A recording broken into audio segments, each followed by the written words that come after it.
BD news থেকে আপনাদেরকে ধন্যবাদ। দেখতে পাচ্ছেন টুঙ্গিপাড়া উপজেলার গোপালপুর ইউনিয়নের চাপড়ার ব্রিজের পাশে মাহিন্দ্র এবং অটো মুখোমুখি সংঘর্ষে একজন নিহত হয়েছে, বাচ্চা শিশু যার বয়স ছিল 5 মাস, এবং তার মাও গুরুতর আহত। টোটাল আহত 5 জন গুরুতর অবস্থা। তাদেরকে টুঙ্গিপাড়া স্বাস্থ্য কমপ্লেক্সে প্রাথমিক চিকিৎসার জন্য নিয়ে যাওয়া হয়েছে।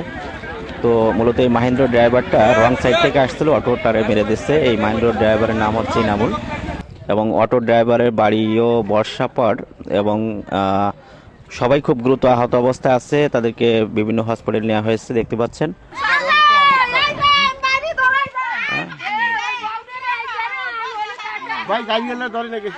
গাড়ি ড্রাইভার কিনা। এই ড্রাইভার সাহেব কিভাবে ঘটলো, কিভাবে ঘটছে এটা? গাড়ি মানে আমি আমার সাইডে ছিলাম, পরে উনি কোন দিক খেয়াল করতে এই সাইডে চলে গেছে, পরে আমি বাউলি মাইকে ওই পাশে চলে গেছে গাড়ি। আল্লাহু আকবার রে, কি অবস্থা রে।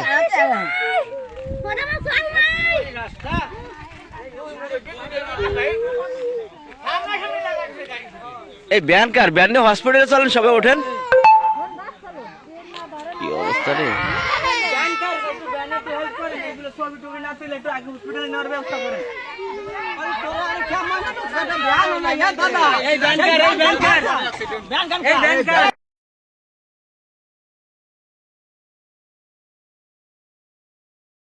হসপিটালে